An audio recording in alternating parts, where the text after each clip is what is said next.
Europe 1. Après le retrait des troupes russes dans la région de Kiev, l'Ukraine compte ses morts. La semaine passée, le monde découvrait l'horreur de Boutcha. Eh bien, la situation à Borodianka est bien plus horrible, nous dit Volodymyr Zelensky. Cette ville est à une 50aine de kilomètres de Kiev.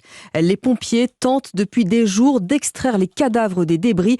Écoutez le reportage de William Molinier, envoyé spécial d'Europe 1. À chaque gravat enlevé, l'épouvante de tomber sur un reste humain. Une frappe aérienne a coupé cet immeuble en deux. Un corps se trouve dans l'édifice éventré. Il est là depuis plusieurs jours maintenant, mais il est impossible pour le moment de l'extraire, explique Igor, le chef adjoint des pompiers. Vous voyez la particularité de cet immeuble, c'est comme un château de cartes. Lorsqu'on enlève les décombres, ça peut entraîner la destruction de tout l'immeuble. On prend des risques, c'est vrai, mais les gens méritent d'être enterrés avec les honneurs. Les habitants de Borodianka ont d'abord été visés par des frappes aériennes. Ils sont descendus dans les caves, mais ils n'ont pas pu en sortir pendant 38 jours, car les blindés russes se sont quotidiennement succédés dans cette ville qui se trouve sur la route qui mène à Kiev, avec à chaque passage des tirs à l'aveugle, comme le raconte le maire Georgi Yerko. Borodianka a été énormément bombardée.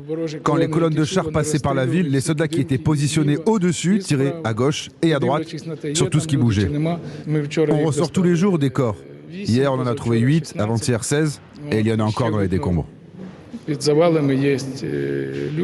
Avant la guerre, la ville comptait 13 000 habitants. Il en reste aujourd'hui quelques centaines à peine sur place. Certains ont bien évidemment réussi à fuir, mais tous les jours, des corps sont retirés des débris.